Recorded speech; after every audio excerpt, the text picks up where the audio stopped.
Հայազգի կոմպոզիտոր և երաժիշտ Արա Գևորգյանը ճանաչվել է աշխարհի ռեկորդակիր։ Արա Գևորգյանի անունը գրանցվել է WDPO համաշխարհային ռեկորդների գրքում նրա 3 նախաձեռնությունների համար։ Գեղեցիկ զուգադիպությամբ հենց Երևանի տոնին նրա Երևան ստեղծագործության տեսահոլովակը ներառվել է համաշխարհային ռեկորդների գրքում միաժամանակ 200 կանոնահարների մասնակցությամբ կատարման համար։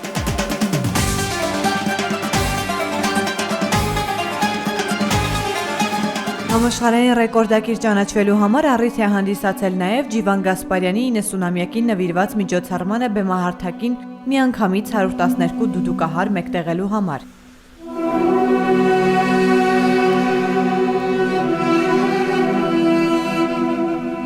Եվ երրորդ նախաձեռնությունը ստեղծել է նոր եզակի երաժշտական գործիք՝ բաս կանոնը։